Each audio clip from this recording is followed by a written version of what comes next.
I still have the piece of paper. It's folded into quarters now. The ink's faded enough that I have to hold it under the kitchen light to read it. $3,500. That's all it says. Well, not all. There's a hospital logo across the top, and my patient number in one corner. But when I look at it now, I don't see any of that. I just see the number. $3,500. Funny, isn't it? You hear the word cancer, and you'd think that's the part that follows you for the rest of your life. For me, it wasn't. It was that number.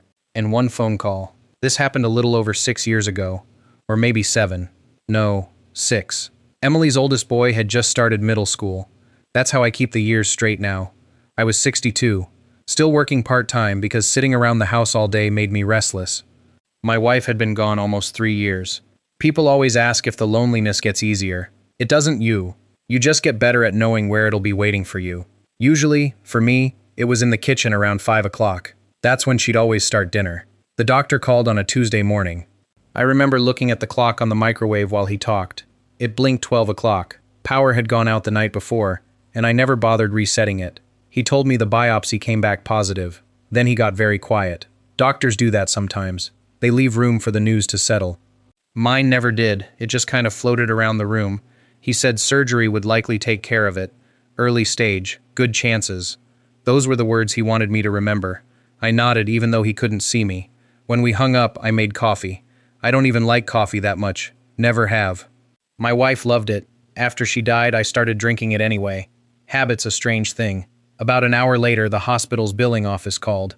The woman sounded nervous before she even gave me the number. She apologized twice. Insurance would cover most of it, but not everything. I'd need $3,500 before they could keep my surgery date. I thanked her. That was it. She wasn't rude. She was just doing her job. I opened my checking account. $846. I refreshed the page. Same number. I laughed. Not because anything was funny. Because sometimes your brain runs out of normal reactions. I walked into the garage after that, sat in the old lawn chair beside my workbench. There was a screwdriver lying exactly where I'd left it 2 weeks earlier. For some reason that bothered me. I'd spent my whole life fixing things. Broken faucets, loose cabinets, neighbors' lawnmowers. Then one afternoon I couldn't figure out how to fix my own life. I made a list of things I could sell: fishing boat, tool chest, my truck. Then I looked at the surgery date again. 5 days. There wasn't enough time. I stared at my phone. Mark's name was at the top of my favorites list. Emily's was right underneath. I pressed Mark. Not because I loved one child more than the other. Because he had the money. Everybody knew he had the money. The week before, he'd put pictures online celebrating an $11 million commercial deal. People were congratulating him, talking about what a success he was. Truth is, I was proud of him. Still am, in a lot of ways. When he answered, there was so much noise behind him I could barely hear him.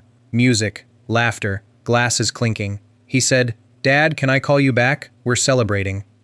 I almost said yes. I wish I hadn't attained it. Instead I said, "I need a favor." Everything got quiet, not on my end, on his. I figured he'd stepped into a hallway. I told him about the cancer. He asked if the doctors thought I'd be okay. I said they did. He said that's good. Then I told him about the deductible. I even said, it's a loan, nothing more. I'll pay every penny back. He didn't answer for a few seconds. Then he said, "Dad, things aren't as simple as they look." I remember thinking he meant the surgery. He didn't. He said, "That $11 million deal, it isn't my money. I know. A lot of people are depending on me right now. I understand." Then he sighed. "I don't have $3,500 I can give you." That hurt, but it wasn't the sentence that stayed with me. The next one was here's. He said, "I need you not to tell Emily you asked me." I actually frowned. Why? He waited. Then he quietly answered, "Because she'll never look at me the same way again." At that moment, I still believed he was trying to protect his sister. I had no idea who he was really trying to protect. I told him I wasn't planning on calling Emily anyway. That part was true. She'd always worried too much. When she was 12, she cried because she thought I'd been working too many hours. She started leaving little notes in my lunchbox. Most of them just said, "Don't forget to eat." I found one of those notes a few years ago inside an old toolbox. I still have it. So no, I wasn't going to call her. Not because Mark asked me not to, because I didn't want her carrying something she couldn't fix. At least that's what I told myself. The next morning I was sitting here sorting through the mail, mostly advertisements, a water bill, something from my insurance company. Then I heard 3 slow knocks. Nobody in my family uses the doorbell. My wife hated loud doorbells. After she passed, nobody ever changed the habit. I opened the door. Emily was standing there with 2 paper cups of coffee. She held one out and said, "Yours has 2 creams." I smiled. "I switched to one almost a year ago." She frowned. "I forgot." Funny. That tiny sentence hit me harder than the diagnosis. It reminded me we'd both been living our own lives for a while, close enough to love each other, far enough to miss the little changes. She walked into the kitchen without another word, sat down, looked at me. Then she asked, "How bad is it?" I hadn't told her anything, not yet, so I asked, "Who said something?" She looked disappointed. "Mark." I nodded. "He called last night." I waited. She kept staring at the coffee in her hands. Finally, she said, "He didn't tell me you had cancer." That surprised me. "What did he say?" "He asked me to check on you." "That's all?" She nodded. "He said you'd been acting different." Different. That's the word he used. Not sick, not scared. Different. For some reason that bothered me. I asked, "Did he say why?" She shook her head. "No." I took a deep breath. Then I told her everything. The biopsy, the surgery, the deductible, the phone call. I left nothing out. Even the part where Mark asked me not to tell her. She didn't interrupt once. When I finished, she quietly asked, "Did he really say he couldn't help?" "He said things were tied up." She looked out the window. "That's not what I asked." I knew what she meant. "Yes." She nodded once. Then she asked a question I still think about. "Dad, when was the last time you asked Mark for anything?" I had to think. A long time. Maybe 15 years. Maybe longer. I don't remember. She smiled sadly. That's what I thought. We sat there for another minute. Then she stood up. "I'll be right back." I asked where she was going. She said, "To make a phone call." She stepped onto the back porch. The screen door didn't close all the way. I could hear bits and pieces. "Yes. Today if possible. Cash offer." I couldn't make sense of it. When she came back inside, she acted like nothing had happened. She finished her coffee, asked whether I'd fed the dog, forgot for a second that the dog had died 2 years earlier. We both laughed, a tired kind of laugh. Before she left, she hugged me. At the door she turned around and said, "Promise me something." "What?" "If you need anything, don't decide for me what I can afford." I told her I wouldn't. Truth is, I had already decided. 2 days later she called and asked if I'd meet her downtown. She wouldn't tell me why, just said, "Trust me." I almost didn't go. Hospitals, doctors, paperwork, I was tired of all of it. But I went. She was waiting outside a small bank I'd never been in before. She looked exhausted, like she hadn't slept. I asked if everything was okay. She smiled. "It is now." Inside, a bank manager walked over with a large envelope. He handed it to Emily. Emily handed it to me. I opened it. There was a cashier's check, $25,000. I looked at her, then at the bank manager, then back at Emily. "This isn't mine." She smiled. "It is." "No, yes." "Emily, where did this come from?" She didn't answer right away. She looked out through the glass doors toward the parking lot. Her old Honda wasn't there. Instead, a man I'd never seen before was loading boxes into the back of a pickup truck. She noticed me looking. Then she quietly said, "That's the couple who bought my house." I honestly thought she'd made a joke that didn't land. I said, "Bought what house?" She looked at me. "My house, Dad." I felt my stomach drop. "No. I signed the papers yesterday." "No, you didn't." "I did." I kept shaking my head. "You loved that house. I loved you more." I pushed the envelope back across the desk. "I won't take it." She pushed it right back. "You already have." The bank manager quietly stood up and walked into another office. He knew this wasn't about banking anymore. I looked at my daughter. The little girl who used to leave notes in my lunchbox. The woman who'd just sold the first home she'd ever owned. Not because I asked her to, because I never did. She reached over and held my hand. Then she said something that completely changed the way I saw the whole situation. "Mark wasn't lying to you." I frowned. "What do you mean?" She took a slow breath. "I think he's in a lot more trouble than he's willing to admit." I stared at her. For the first time, I wasn't sure I understood either of my children anymore. Emily let go of my hand. "I don't know everything," she said. "I just know enough to stop pretending." I asked her what she meant. She looked out the bank window for a second. "You remember that project Mark kept talking about? The one they celebrated?" She nodded. "He borrowed against almost everything he had to get into it." I frowned. "How do you know that?" "He asked me to invest." That caught me off guard. "When?" "About 6 months before you got sick." I hadn't heard a word about it. She told me he'd shown her drawings, financial projections, timelines. He believed in it. She believed he believed in it. He wasn't trying to scam me, she said. He thought it was going to make all of us wealthy. So why didn't you do it? She smiled a little. Because I don't understand commercial real estate. That sounded like Emily. If she didn't understand something, she didn't pretend she did. Then she looked at me. I think when you called, he really didn't have $3,500 he could get to. I sat there thinking about that. Maybe I judged him too quickly. Maybe he wasn't choosing money over me.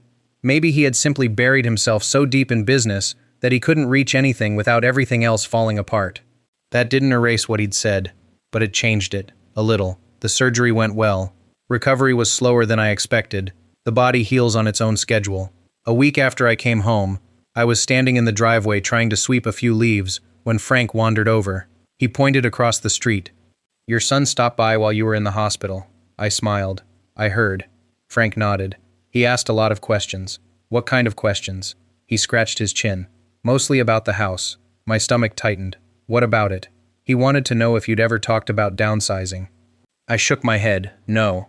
He asked if I knew whether you still had a mortgage. I stopped sweeping. Frank looked embarrassed. I probably shouldn't be repeating all this. No, I said quietly. I'm glad you did. That night I couldn't sleep. I kept thinking about two things that didn't seem to fit together. A son who might actually have been broke, and that same son asking questions about my house while I was lying in a hospital bed. The next morning I pulled out every piece of paperwork I owned. Insurance, taxes, the deed, my old will. There wasn't any big discovery.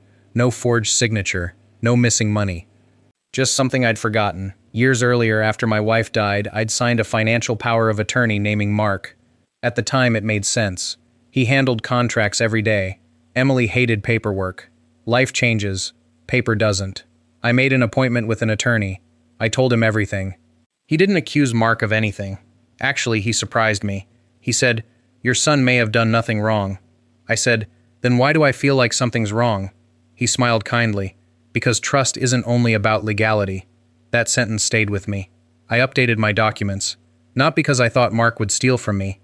Because if I ever reached the point where someone had to make decisions for me, I wanted it to be the person who had already made difficult decisions for me without expecting anything back.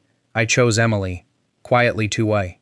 No announcement, no family meeting. I thought that was the end of it. I was wrong. About 4 months later, Mark called. His voice sounded tired. Not angry, just tired bad. He asked if he could stop by.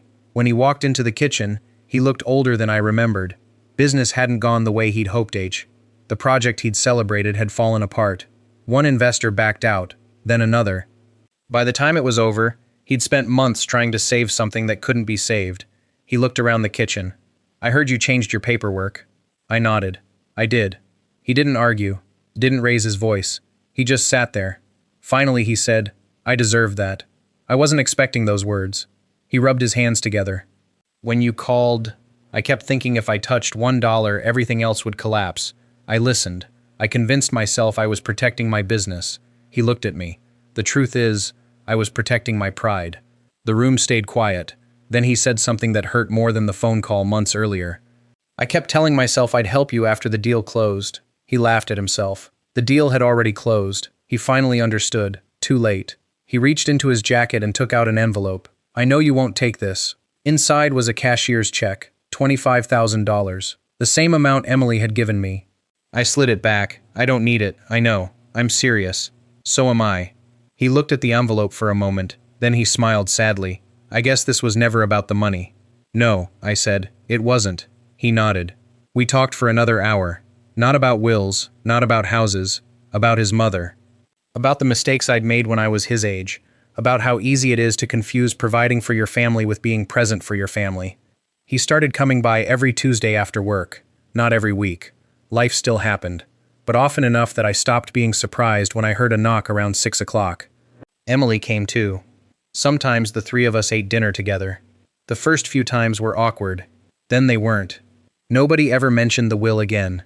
Nobody asked for the $25,000 back. Nobody kept score. The surgery left a scar. It's still there. I see it every morning. But that isn't what reminds me of that year. It's the sound of someone knocking on my front door instead of using the doorbell. My wife always said family shouldn't need an invitation to come inside. For a while, I thought we'd forgotten that. Turns out, we just needed a reason to remember.